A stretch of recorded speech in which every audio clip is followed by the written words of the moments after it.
Salam sejahtera bagi kita semua. Ini teman-teman media cetak, media elektronik, dan Bapak Ibu masyarakat yang kami hormati. Saya didampingi oleh Deputi Pak Edi, Ses, Pak Ellen, dan Pak Haryo. Hari ini kita merespons terkait pengumuman tarif resiprokal Amerika.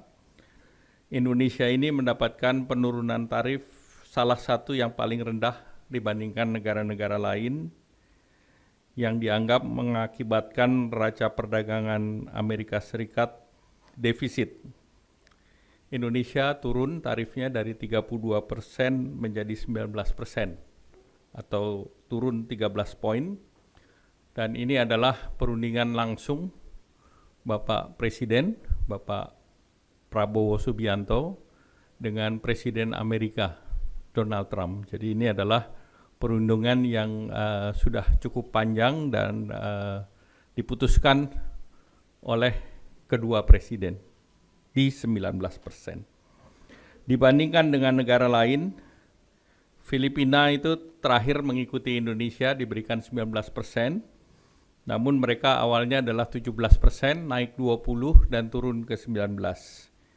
Kemudian Malaysia sampai saat ini masih 25%, itu naik dari 24%. Kemudian Thailand masih sampai saat ini tetap 36%. Vietnam dapat 2 tier, yaitu 20% dan 40% tergantung dari transshipment dari negara lain. Kemudian yang perlu kita lihat juga produsen negara-negara yang menjadi pesaing Indonesia, khususnya menjadi salah satu andalan dari ekspor kita kan adalah tekstil, produk tekstil, apparel, dan sepatu. Nah, negara produsen lain adalah Bangladesh, ini dikenakan 35% dari 37%, kemudian Pakistan tetap 29%, dan India sampai saat sekarang masih tetap 27%.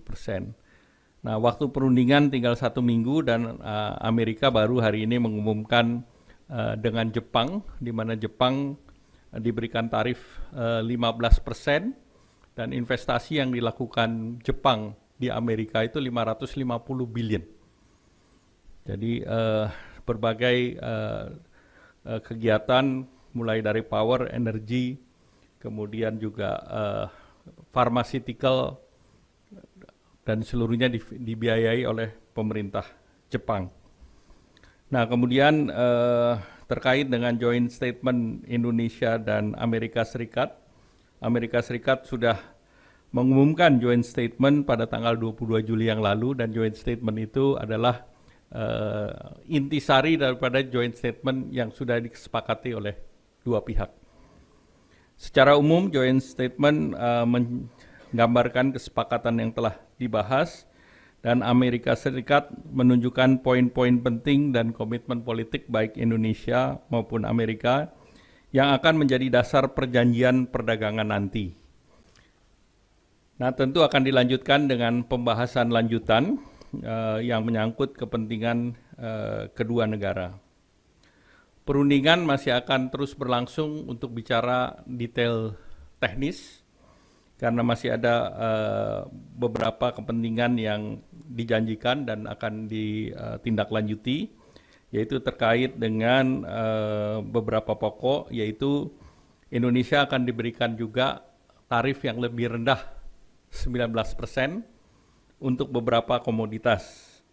Nah, yang dikatakan adalah komoditas sumber daya alam yang tidak diproduksi oleh Amerika Serikat, seperti kelapa sawit, kopi, kakao, produk agro, dan juga produk mineral lainnya, termasuk juga komponen pesawat terbang dan juga komponen daripada produk industri di kawasan industri tertentu, seperti di Free Trade Zone. Jadi itu sedang dalam pembahasan, dan itu dimungkinkan lebih dari 19%, lebih rendah dari 19%, dan dimungkinkan mendekati 0%. Seperti kita ketahui bersama bahwa Amerika juga melihat bahwa Eropa memberikan kita CPO 0% dalam EU SEPA. Jadi beberapa itu juga menjadi benchmark